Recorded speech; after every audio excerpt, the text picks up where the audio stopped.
covering the rain-affected first Test match played between India and England and Trent Bridge, which resulted in a draw, with my guest Sagar Solanki, who's originally from New Delhi and is currently residing in Seattle, on this volume of CRIQAZI DIARIES. Have a look at that, miles up, oh, it's nearly taken someone out in the stands. That was a flat six right under the stand there, the George Giffen stand, up into the members, and it went like a rocket. Well, wicket 24. Acha ji Sagar, first of all, welcome to the show. I hope you're having a Thank good you. day. क्या हाल चाल है? बस बढ़िया, आप सुनाओ, आप कैसे हो? I'm glad to be here. Thank you for having me. नहीं बस ठीक ठाक, my pleasure. So first up, I want to talk about कि 157 runs चाहिए थे in India को to win this first test day 5 पे. England needed 9 wickets. पिछली वीडियो में मैंने बोला था कि I feel India के favor में ये game 70-30. Like I felt like they were in pole position to win this game, but of course England also had a chance क्योंकि इन conditions में आपको कुछ पता नहीं होता. Plus Jimmy Broad and even Ollie Robinson was bowling well. But I feel like this is an opportunity missed for India क्योंकि पहला test जो आपका होता है ना अवे सीरीज का वो बहुत मानी रखता है. It's very very crucial to start on a winning note, and I feel like India will feel really hard done by over here. So share some of your thoughts on this. Absolutely. I think I would give India 60-40 over 70-30 because considering India's track record in England, last day test matches, although we have performed really well in Australia, but England has been like a totally different ball game for us. So I think I'm sure the team must be kicking themselves, but there's not much they can do during this weather affected matches. But जैसा आपने कहा कि Jimmy Anderson, Stuart Broad, Ollie Robinson, तो काफ़ी ज़्यादा cricket हुई नहीं थी पिच पे and there was like whole lot of batting left on the pitch. So that's why it's like 60-40. India could have better the previous records and reach to 209, but hard luck जब last test championship में when India needed rain gods तब कुछ हुआ नहीं. और इस बार जब we had a chance to win first test match to like set the momentum, but I think boys will be pretty confident. Team there was a lot of good takeaways from the match. India hardly missed any trick, having Bumrah back in the form, KL Rahul who was not even playing this match until Mayank Agarwal got injured. So I think there is lot to take away from this, and going into the Lords and thinking about 2018 memories where India lost by inning and like 150 odd runs. So I think we do have the right mindset for the second game. अच्छा 2014 में जीते भी थे वैसे Lord's में. That's the game in which Ishant Sharma I think got a 7 for something. But coming to this game again, मेरे ख्याल से जो पिच थी ना आहिस्ता आहिस्ता वो बैटिंग के लिए बेहतर हो रही थी. And given के भी इंडिया का रोहित शर्मा भी पड़ा हुआ था, Kohli hadn't even come out to bat yet, and then you know Rishabh Pant, a lot of players, Jadeja in form जो भी आने थे, तो मेरे ख्याल से 157 chase हो ही जाना था. So I think that India थोड़ी unlucky हो गई है इधर, and they definitely like I was definitely imagining them to win this. But खैर how do you feel, क्या इससे momentum को कोई फर्क पड़ेगा क्योंकि आपने you set the tone so strong. India have shown कि exactly किस टाइप की क्रिकेट खेलना चाहते हैं वो, and they want to win in England more than ever क्योंकि ऑस्ट्रेलिया में जीत कर आ गए हैं 2 दफा. इंग्लैंड में 2007 से नहीं जीते हुए. तो ये जो विराट कोहली है ना, someone who actually such a big advocate for test cricket, उसके लिए बहुत बड़ी सीरीज है. तो आई थिंक थोड़ा मोमेंटम पे शायद फर्क पड़े. इंग्लैंड माइट फील कि उनको एक लाइफ मिल गई है. और व्हाट डू यू थिंक, कोई मोमेंटम को फर्क पड़ेगा इंडिया के? I think कोहली के आने के बाद there is a change in India's mindset कि हम कहीं भी जीत सकते हैं. I think you might have seen it as well. तो जो उस mindset की वजह से I don't think momentum में बहुत ज़्यादा इंडिया को प्रॉब्लम होने वाली है. They played some really good cricket in last 12 months. और यहाँ पे भी वही the bad 45 minutes of cricket India that still haunts us couple times. But like अभी के लिए momentum is still in our favor. Like we will be going as favorites in the second match since we like kind of dominated most of the first match except like the second inning of England where they reached like 300.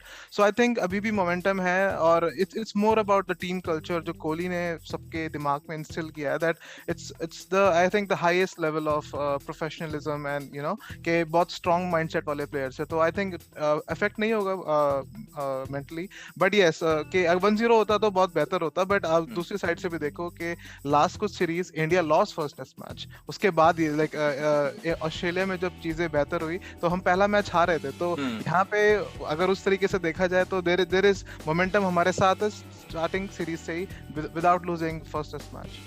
अच्छा, बड़ी मजे की बात की. Even in the home series versus England, you lost the first game.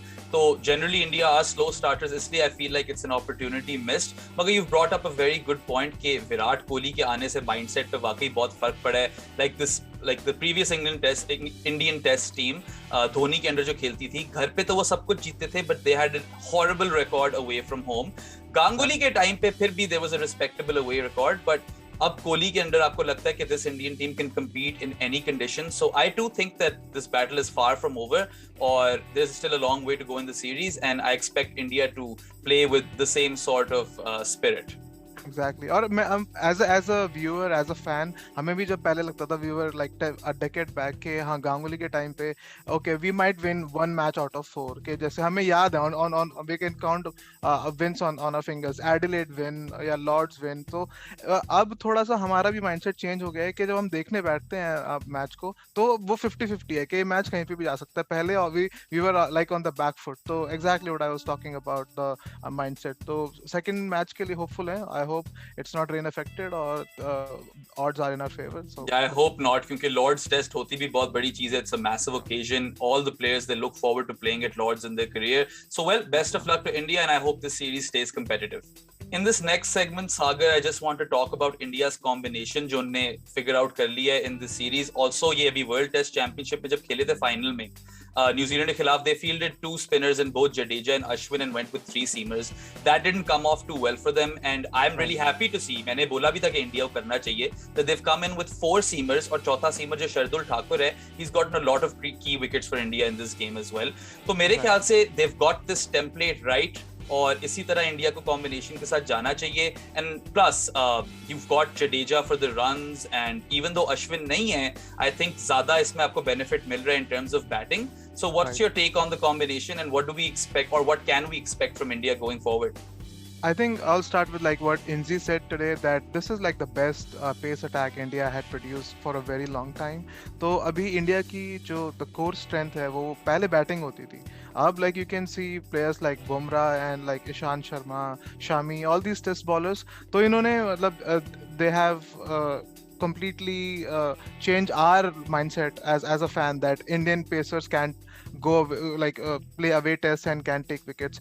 So I think abhi ke liye India is going to play the same 11.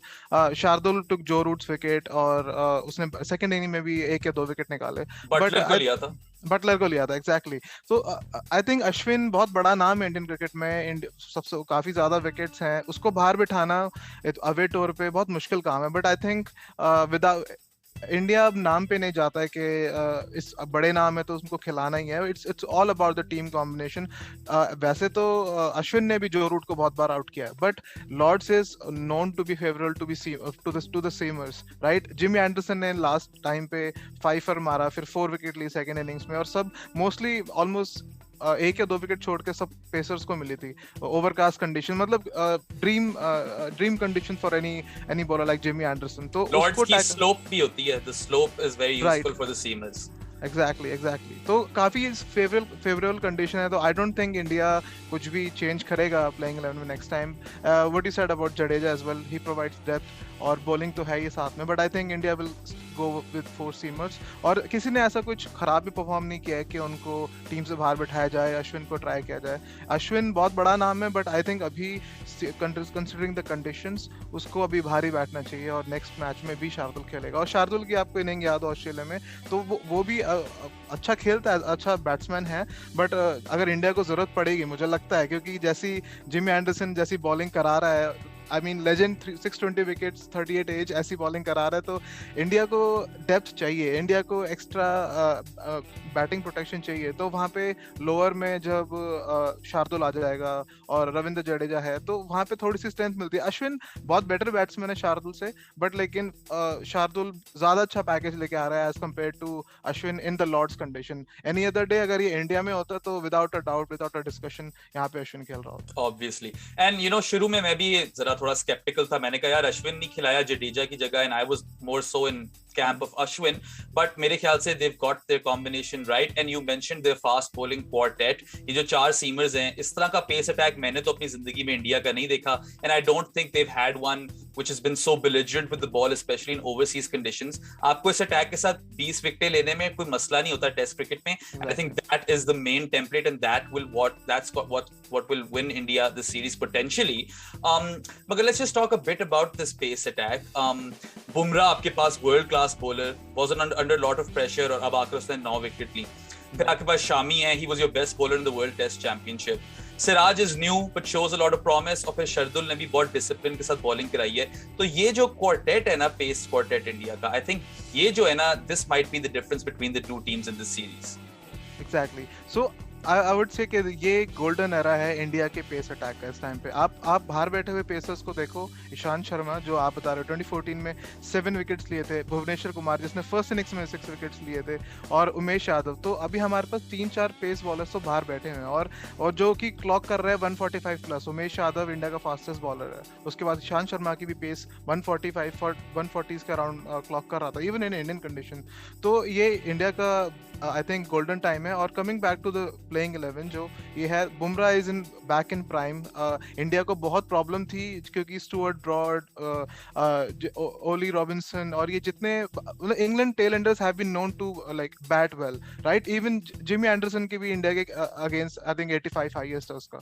तो जैसे आपने first match में देखा होगा कि Bumrah clean it up like in like matter of 20-25 minutes. तो India के लिए बुमराह का फॉर्म में आना, और सबसे मुश्किल है कि जो इंडिया को मुश्किलें होती थी कि टेल को क्लियर करना. तो I think Bumrah will be like we are glad to have Bumrah back in form. उसके बाद like Siraj is the X factor in Indian team. Not whole lot of teams have played him in their home or away conditions, and he brings that like X factor के जैसे उसकी swing है, जो उसकी line है, वो बहुत काफी अच्छी bowling करी उसने last 6 to 8 months, especially like जब वो ऑस्ट्रेलिया में डेब्यू किया. ऑस्ट्रेलिया में उसने डेब्यू किया बिकॉज बाकी लोग इंजर हो रहे थे, और आज वो हमारे फर्स्ट पेस अटैक में वो फर्स्ट फ्रंट लाइन पे जा रहा है. तो मतलब उसका ग्राफ भी बहुत अच्छा गया. उसके बाद Shardul, there is a long road for Shardul, but Shardul has been promising. वो ऐसा बॉलर है जो कहीं से भी विकेट निकाल देता है. मतलब आप एक्सपेक्ट नहीं करोगे. आप जिमी एंडरसन को देखते हो, आपको लगता है कि यार ये एक सेट कर रहा है, वो 2 आउट स्विंग डालेगा, 1 इन स्विंग डालेगा, आपको पता है कि विकेट आने वाली. यहाँ पे Shardul is out of the blue, like वो मार खाता रहेगा और एकदम से जोर उठ के विकेट ले लेगा.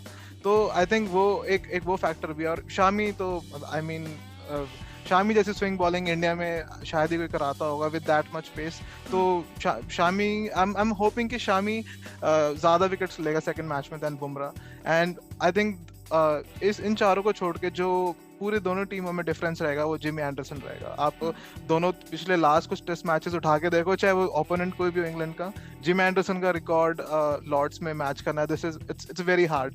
तो I think he is gonna be the difference between both the teams for the second test match. No doubt, Jimmy Anderson is class, and so we both agree that India have their combination nailed down. They have the template set for this series. और ये बड़ी important चीज होती है कि आपको पहले match से ही पता चल जाए कि हमने इस combination के साथ जाना है. And then again, your tail contributed with so much runs this time. कोई 48 runs tail ने contribute किए, lead 95 तक गई. Virat Kohli even mentioned that these runs were like gold dust for his team. और तीनों जो आखिरी pacers हैं, सिराज, शामी और Bumrah, they've spent a lot of time in the nets, and वो कोशिश कर रहे हैं कि टीम की मदद करें नीचे से, because India is not known for a long tail. So yeah, I think combination wise they're set. Any final thoughts on it? No, I think we found a new batsman in Bumrah. Okay, जब 50 मारे वहाँ पे Australia में, और like 28 runs here, that was like really important runs. 45 की lead थी और like 2 wickets थे, तो I was really surprised we stretched it out to 95. So I'm really looking forward to see these new batsmen in India's tail. Definitely a lot of good signs over there. So Sagar, lots of positives for India in this game. एक तो KL Rahul, like you mentioned before, किस्मत से team में आया, मयंक को sir पे ball लग गई, and then उसने आकर दिखाया कि वो कितना क्लासी बैट्समैन है. Exquisite stroke play, especially on the offside square of the wicket. So that's a big bonus for India for sure.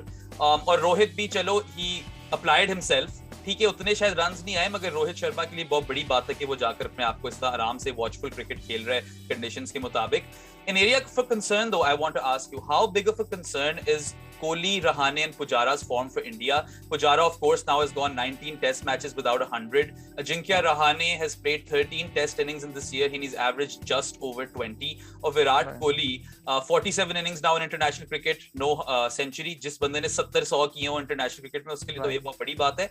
और फिर January 1st 2020 से लेकर अब तक Virat Kohli only has scored his runs at an average of 23. तो ये जो तीनों बैट्समैन है, ये इंडिया की स्पाइन है टेस्ट क्रिकेट में. तो इनका फॉर्म में ना होना कितना बड़ा कंसर्न है, बिकॉज इस मैच में तो बाकी सारे चल गए and you still got to 278, but going forward against such a quality attack like which includes Jimmy Anderson and Stuart Broad, how concerned are you?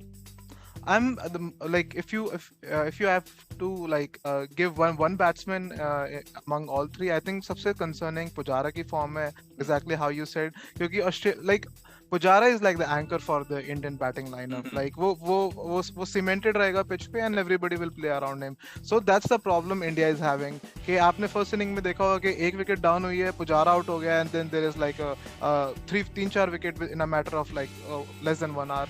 So I think Pujara की form is the most concerning thing. वो जो उसका anchor वाला role है जो उसने Australia में किया कि 200 बॉल में 50 कर रहा है, वो हमेशा नहीं चाहिए होता, बट लाइक एटलीस्ट लाइक कोई एक batsman, test cricket is all about patience. और I think Indian batting lineup में इफ यू टॉक अबाउट कि सबसे ज्यादा पेशेंस किसमें है, तो I think Pujara tops the charts. तो उस टाइम इंडिया डेस्परेटली नीड कि पुजारा फॉर्म में आए, क्योंकि इंडिया जब लास्ट भी इंग्लैंड में अच्छा किया था, मैचेस जीते थे, और लास्ट 2 टूर जब हम ऑस्ट्रेलिया में जीते हैं, तो वहाँ पे पुजारा का कंट्रीब्यूशन इवन कोहली से भी ज्यादा था. आप जो 2018 का जो टूर था ऑस्ट्रेलिया का, उसमें पुजारा ने ज्यादा रन बनाए थे. तो आई थिंक उसमें वन डाउन हमेशा क्रिकेट में एक बहुत इंपॉर्टेंट हो रही है. आपका बेस्ट प्लेयर पाकिस्तान के लिए बाबर आजम, इंडिया के लिए कोहली वनडेज में आता है. तो टेस्ट मैच में भी जैसे हम पुजारा पे इतना बैंक करते हैं कि पुजारा आके थोड़ा सा अगर जल्दी आउट हो जाता है ओपनर, या फिर जैसे फर्स्ट इनिंग में 97 की पार्टनरशिप लगी थी, उसके ऊपर और बिल्डअप करना, अगर वो मिसिंग है तो वो बाकी बैटिंग लाइनअप को भी थोड़ा सा एक्सपोज करता है.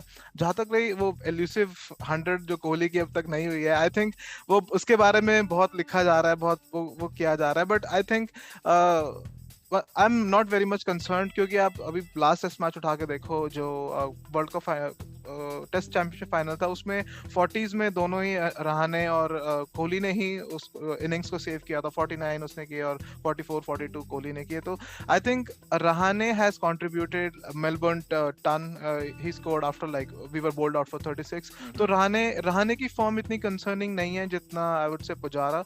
Kohli has been in like I would say a player like Kohli or a player like Babar Azam, they are not out of form. They just sometimes don't score. तो मतलब इनकी class ऐसी है कि ये फॉर्म पे एक इनिंग में भी आ जाएंगे, उसी वहाँ पे खड़े 20 बॉलें खेलेंगे. अगर इनको if it's their day, they will make it count. तो I think Kohli, I'm hoping कि कोहली चले, क्योंकि सामने जो रूट भी है, you lead by example, right? So every time Bumrah is not gonna score 28 and get you out of hot waters. तो नहीं, for sure, and obviously we're not क्या कहते हैं, हम ये क्वेश्चन तो नहीं कर रहे जो तीनों बैट्समैन का नाम भी इनके कैलिबर को क्वेश्चन तो नहीं कर रहे. They're already obviously world class. We've seen them perform earlier as well. कितने इनके करियर अच्छे करियर्स रहे हैं इनके. But Pujara, no doubt, बहुत concerning है उसकी form, and I think he's just like 2 or 3 or maybe just 2 test matches away from losing his spot. You've got Hanuma Vihari in the wings as well. Then Surya Kumar Yadav has been playing well for India. तो और batsman हैं जो इनकी जगह आ सकते हैं. So I think I agree with you over there. Pujara is the most concerning. मुझे तो लगता है Rahane is quite concerning too, क्योंकि 13 test innings are a lot, सागर. और 13 test innings में अगर आपने सिर्फ एक 50 मारा हो, you're averaging about 20. I don't think that's good enough, especially for someone who's the vice captain of Indian cricket. Or number 5 is also a crucial position. So I think he's also under the scanner. Virat Kohli pe I agree, it's just a matter of time. I also feel कि Kohli is class, and he got a really good one from Jimmy Anderson. और अगला Jimmy Anderson भी तो है, ये भी तो आप देखो ना, कोई फजूल से बॉलर पे तो नहीं आउट हुआ वो, तो ठीक है, हो जाता है. And Kohli more than anyone will want to bounce back strong, and उसको सबसे ज्यादा इस चीज का ख्याल होगा. So I think Virat Kohli का कोई ना कोई बड़ा स्कोर तो इस सीरीज में आएगा ही आएगा, but I think those 2 other batsmen are definitely an area of concern for India.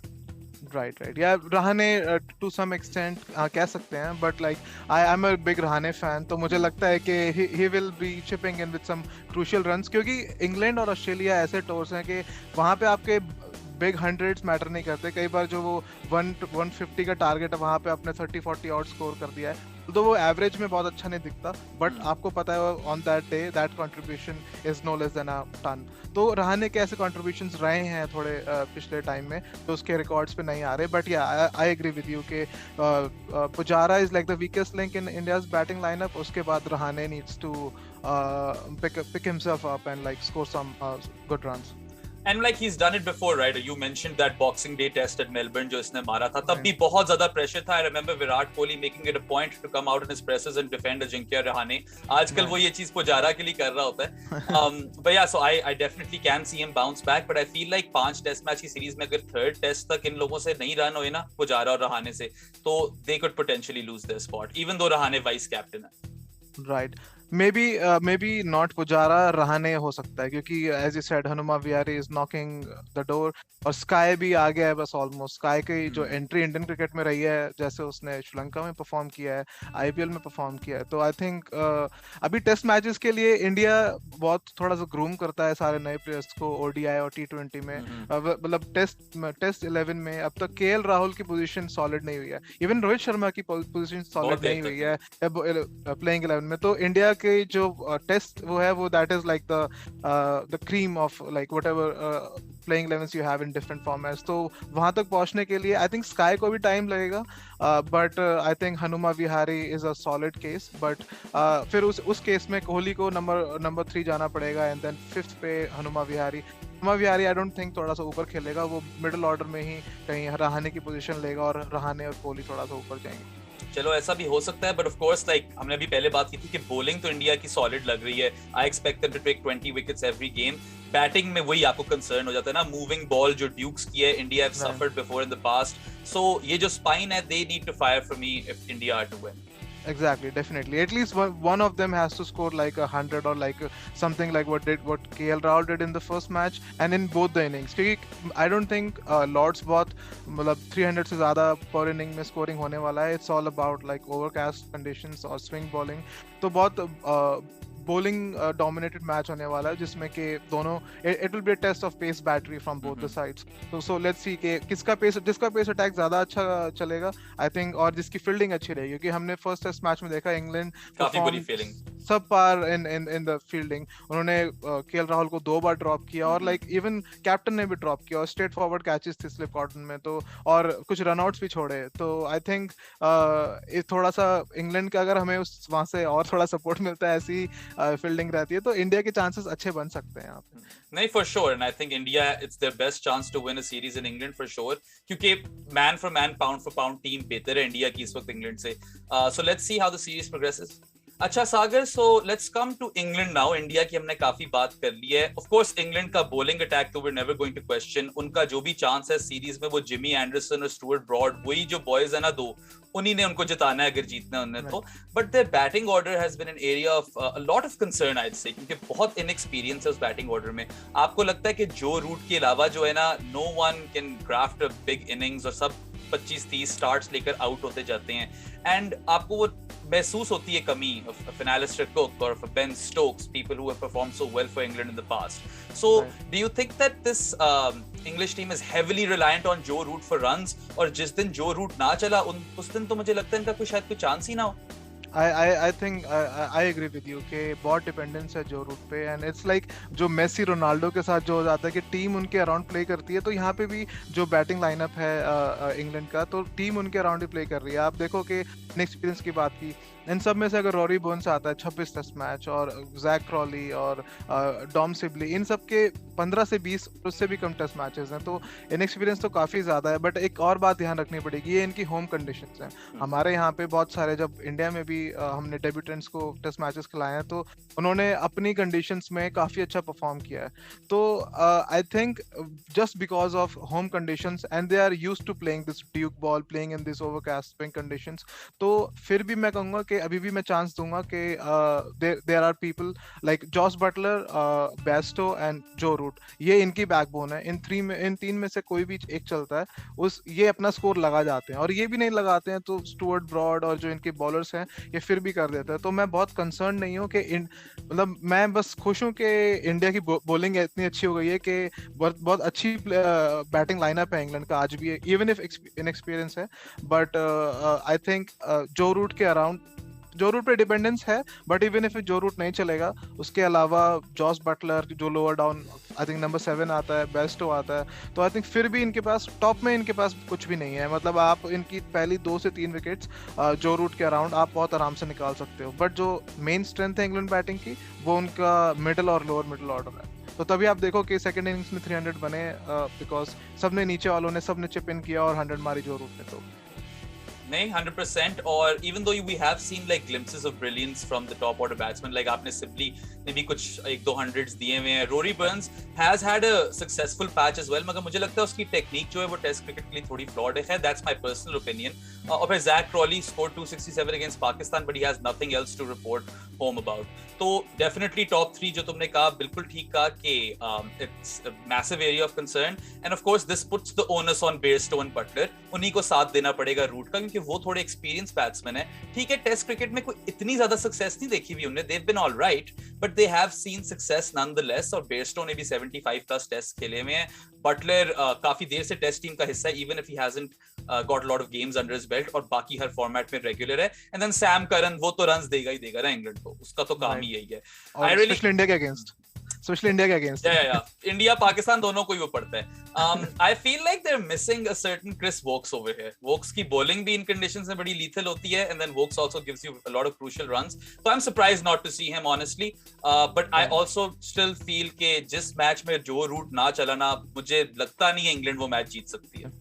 Right, England have been lucky in the past that they have always got like this one pace or spin bowler who is also a very good batsman, be it like Andrew Flintoff, Ben Stokes, Moeen Ali, or Chris Woakes. So इन्होंने ऐसे players produce किए हैं कि they can like turn around the match with their bowling or even on a good day on their batting as well. So definitely I cannot, that's a very good point, I cannot see one all-rounder who can do both the things. Ben Stokes के अपने reasons थे, वो यहाँ पे नहीं खेल पाया, उसके अलावा मोइन अली टीम में नहीं है। तो I think इंडिया के लिए एडवांटेज है कि एक ऐसा ऑलराउंडर उनके पास नहीं है। But we might see Chris Woakes in the next test match, क्योंकि ब्रॉड ने कोई बहुत ज़्यादा अच्छा परफॉर्म नहीं किया फर्स्ट टेस्ट मैच में। But I don't think Broad drop होगा, या फिर you might see Chris Woakes in the second test match, क्योंकि उनको वहाँ पे थोड़ा सा और अपने पेस को स्ट्रेंथ देना पड़ेगा, और उनको थोड़ा सा बैटिंग के लिए भी, क्योंकि इंडिया की बॉलिंग भी कोई वीक नहीं है। तो I think England will be also concern to give more strength to their batting order. अच्छा, interesting. I don't think Chris Woakes is part of the squad, वो शायद मार्क वुड है उनके पास दूसरी ऑप्शन, और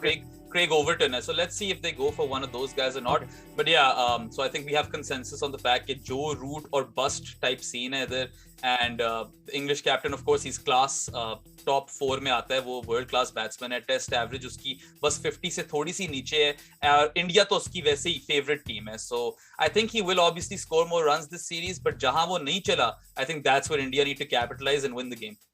right and even Mark Wood भी, मतलब जो आप उसकी पेस देखो, जो इंडिया जो 2019 का वर्ल्ड कप था उसने इंडिया के खिलाफ बहुत अच्छी बॉलिंग की थी, और वैसे भी मार्क वुड की जो पेस है वो भी बहुत ज़्यादा है एज कम्पेयर टू जो बाकी उसके पेयर्स हैं। तो I think if Chris Woakes is not in the squad, तो उसकी जगह हम मार्क वुड को भी देख सकते हैं, और सैम करन तो है ही उनको वो सपोर्ट देने के लिए। बट सैम करन की भी आई मीन बैटिंग में उसने अच्छा किया है, दोनों इनिंग्स में अच्छा किया था, बट बॉलिंग में उसने इंडिया को इतना परेशान नहीं किया जो जितना उसने लास्ट ओवर में किया था, क्योंकि लास्ट ओवर में सैम करन सिंगल हैंडली इंडिया को 2 टेस्ट मैच हरा गया था, और एक जो मैच इंडिया जीत रहा था उसमें उसने जीतने नहीं दिया था। तो इस बार सैम करन का ना बॉलिंग में वो वाली फॉर्म दिखाना, वो भी इंडिया के लिए एडवांटेज है। तो मे बी हम सैम करन को रिप्लेस होते हुए देख सकते हैं मार्क वुड के साथ, या फिर आई डोंट नो, लाइक मेरे को थोड़ा सा उसकी बॉलिंग इतनी खास नहीं लगी लास्ट मैच में सैम करन की, बट हाँ उसने बैटिंग में उसने भी कंट्रीब्यूट किया, एंड ही मेड श्योर जो उनके जो लास्ट के 167 से लेके वो 180 तक लेके गया। तो लेट्स सी कैसा जाता है नेक्स्ट टेस्ट मैच में. मुझे वैसे पर्सनली तो बहुत पसंद है Sam Curran. I like his bowling action, I love the way he bats. तो आई थिंक इंग्लैंड का, क्योंकि वो अपकमिंग सुपरस्टार है, उसको तो चांस मिलेगा ही मिलेगा. और ऑली रॉबिन्सन ने फाइफर ले लिया तो वो तो ड्रॉप होगा नहीं. But anyway, we can talk about potential 11s in the next segment. अच्छा, तो सागर, बात क्योंकि इंग्लैंड की ही हो रही थी, let's start with England. I feel like you could get Haseeb Hameed in for Zach Crawley, क्योंकि Haseeb Hameed has been getting the runs in domestic cricket, and Zach Crawley after that 267 versus Pakistan उसने तो कुछ भी perform नहीं किया. तो I think उसकी जगह जाती हुई मुझे नजर आ रही है. एंड Haseeb Hameed क्योंकि ओपनर खेलता है, he is more than capable of playing one down. बाकी यू कुड आर्ग्यू के मार्क वुड आ जाए टीम में, या क्रेग ओवर्टन आ जाए टीम में, but Ollie Robinson has done enough over here that I don't think he deserves to be dropped. So I would go with the same 11 for England because it's not like they spoiled for choice. But Jack Crawley की जगह मैं हसीब हमीद को खिलाऊंगा. What about you? I think that would be a good choice because I think historically Haseeb Hameed का debut India के against ही हुआ था, India में हुआ था, and he scored pretty well against India. तो हम देख सकते हैं he got unlucky and injured and he had to go back to England. So I think this will be a good choice. But if you look at like last 10 test matches, England have not experimented a lot with their batting order. उनकी rotation policy थी उनकी bowlers के लिए, but they have nothing rotation like for the batsmen. So I think they are giving good number of chances to these three top order batsmen and see what they can do, क्योंकि इन्होंने सारे India के test matches भी खेले हैं जब India England tour कर रहा था, और ये आई सपोज ये वाले भी खेलेंगे. I am not sure. I would like to see Hameed back in the playing 11, but I like thinking from like England's perspective, I don't see them also making any change to their playing 11. I mean, you could argue that they could include one of Leach or Best क्योंकि spinner नहीं है, मगर मुझे लगता है खास उनको spinner की जरूरत ही नहीं पड़नी इस वाले मैच में. तो नहीं लगा उनको स्पिनर की जरूरत पड़नी है. Plus Joe Root can roll his arm if need be, तो आई थिंक वहां पे तो वो ठीक ही है. खैर, कमिंग टू इंडिया, वैसे तो मैं कहूंगा I personally would go with an unchanged 11. मैं तो यही टीम फिर से खिला दूं. But I guess you could make a case for Ishant Sharma versus Siraj, क्योंकि बाकी दोनों को तो रिप्लेस नहीं कर सकता Ishant. Shami and Bumrah have to play. But Siraj की जगह आप क्या पता ईशांत का एक्सपीरियंस ले आओ, because he's been successful at Lords before. So what's your take on that? I think ये हो सकता है, मतलब कि जैसे उसका जो करियर बेस्ट है वो लॉर्ड्स पे ही आया है, बट कोहली भी थोड़ा सा, जो मैं आपके इंग्लैंड के बारे में बात कर रहा था, कोहली पूरे चांसेस देता है टू एस्टेब्लिश. तो आई थिंक अभी विदाउट कोई ज़्यादा गलत नहीं किया सिराज ने पहले मैच की दो इनिंग्स में. तो आई थिंक उसको ड्रॉप करना तो थोड़ा सा उसके कॉन्फिडेंस को भी वो हिट करेगा. तो I think India will go with the same playing 11. Ishant will be around. Ishant शायद थोड़े से लेटर टेस्ट मैचेस में खेले, थर्ड फोर्थ में खेले, बट अभी अगर सिराज को ड्रॉप करते हैं तो ही इज अ यंगस्टर. तो अभी वो नया टीम में आया है, like it's the worst feeling for a cricketer के you haven't done a lot wrong and still you get dropped. So उसके बाद I think अभी उसके लिए भी Lords is gonna be a historic test match. और अगर आपको legends बनाने हैं तो आप उनको in tough conditions में, in जहाँ पे आपके पास इतनी history है ground पे, इतना आपके पास crowd का pressure है, क्योंकि आप सब कहते हैं home of the cricket Lords. अगर बंदा वहाँ perform करता है, सिराज वहाँ फाइफर ले जाता है, तो both of us will be talking about it for like years, right? कि हमें अपने कंट्री के प्लेयर्स की आज तक हमें 10-10 साल के बाद याद रहता है कि भुवनेश्वर कुमार गॉट 6, ईशांत शर्मा गॉट 7. तो वो 2014 में हुआ था. तो अब अगर ऐसा कुछ सिराज लॉर्ड्स में कर देता है तो उसके लिए ये on a personal front it will be really beneficial for his form, because you have seen the same template in Australia, right? You gave chances to these youngsters, Shardul, Washington, Siraj, like on the test in the test fraternity, they were not the like a very established name. They were around. They were like, few of them were like even like the net bowlers, right? Some time back. तो India ने तो net bowlers भी खिलाने पड़े थे 4 test match में Australia में. तो उसके बाद आपने जब इनको एक मौका दिया, वॉशिंगटन सुंदर जैसे को मौका दिया, सिराज को मौका दिया कि वो पहला आप डेब्यू कर रहे हो सेम सीरीज में, उसके बाद लास्ट टेस्ट मैच में आप फ्रंट लाइन वहाँ पे पेसर हो, तो इतने प्रेशर में, और जब आप एक बड़ी स्टेज देते हो एक बॉलर को और वो अगर अपना बेस्ट देता है उस टाइम पे, तो वो ही एक लेजेंडरी क्रिकेटर टर्न आउट होता है आफ्टर सम टाइम। कि कोहली को अगर हम आसान श्रीलंका, वेस्ट इंडीज, जहाँ पे इंडिया डोमिनेट करता है, या अपने घर पे हम खेल रहे होते हैं, अगर वहाँ पे उसके सारे रिकॉर्ड्स होते तो शायद हम कोहली को उस नज़र से नहीं देखते। हम रोहित के लिए बात करते हैं कि उसके सारे ट्रिपल हंड्रेड्स इंडिया में आए हैं, but when you see Kohli's record outside India as well, क्योंकि वो प्रेशर सिचुएशन थी, चाहे वो ऑस्ट्रेलिया में 183 करना या फिर कहीं पे भी बाहर इंडिया के लिए स्कोर करना, तो same thing I think for Siraj as well, कि उसको अगर लॉर्ड्स का चांस मिलता है एंड ही परफॉर्म्स वेल, तो वो he will do wonders for India. तो आई थिंक लाइक जितना मैंने ऑब्जर्व किया है कोहली को, जितना मैं समझता हूँ उसकी कैप्टनसी को, he would not mess around with the playing 11 unless somebody is not performing to their up to their standard, and then they get dropped. अच्छा, even though I agree with you कि unchanged जाना चाहिए, and I would give Siraj a shot especially at Lords, एक बात है कि Kohli does tinker with the 11 a lot. एक consistent 11 नहीं खिलाता होता था ये बहुत देर तक. There was a statistic on this as well. So I do expect कि क्या पता अश्विन आ जाए, since he plays his county cricket for Surrey, और I think उनका home ground Lords ही है. So I wouldn't be surprised if I see Ashwin in this game or Ishant in this game, just because he's seen success over here before. But it'll be interesting to see किस 11 के साथ जाते हैं. Combination तो यही होएगा. 4 seamers के साथ जाएंगे तो शार्दुल तो पक्का खेलेगा, because they need him for that batting depth. Third seamer का it's a question, and I mean Jadeja has performed so well that he doesn't really deserve to get dropped. But then अगर अश्विन का ये home ground है county cricket में and he's done really well, तो you could make a case for him. That's I guess a question for Ravi Shastri and Virat Kohli, and I would go unchanged, but I'm really interested to see कि India किस 11 के साथ जाता है. तो right, जो कोहली का जो चेंजेस का है, आई एग्री कि कोहली टीम में चेंजेस बहुत करता है, बट जो मैं जिस डायरेक्शन में मैं जा रहा था कि वो एक प्लेयर को जितने नंबर ऑफ चांसेस दे रहे होते हैं, तो वो बहुत चांसेस देता है, उसको वो इन एंड आउट नहीं करता है. तो अगर आप कोहली को देखो या फिर क्या बाकी मयंक अग्रवाल ने भी बहुत ज्यादा अच्छा परफॉर्म नहीं किया है, बहुत ज्यादा हंड्रेड्स नहीं मारे इंडिया के लिए अभी तक. बट आप देखो Mayank Agarwal has been around India playing 11 for a very long time now. तो एक प्लेयर पे फोकस करके वो उसको इतने इनफ चांसेस देता है कि वो एस्टेब्लिश हो जाए. नहीं होता है तो then that player get replace. तो आई थिंक उस थॉट प्रोसेस से सिराज को इन्होंने नेक्स्ट मैच में लेना चाहिए. That's a wrap for volume 20, folks. Thank you so much, Sagar, for coming on the show. Of course, as always, if you enjoyed this episode, please like, share, and subscribe. And don't forget to hit that bell icon in order to be notified about my latest videos. Of course, if you have any agreement or disagreement with the selection choices that Sagar and I have made, you can let us know in the comments section below. That's all for now, guys. Kazi off the mic. Have a look at that, miles up, oh, it's nearly taken someone out in the stands. That was a flat 6 right under the stand there, the George Giffen stand, up into the members, and it went like a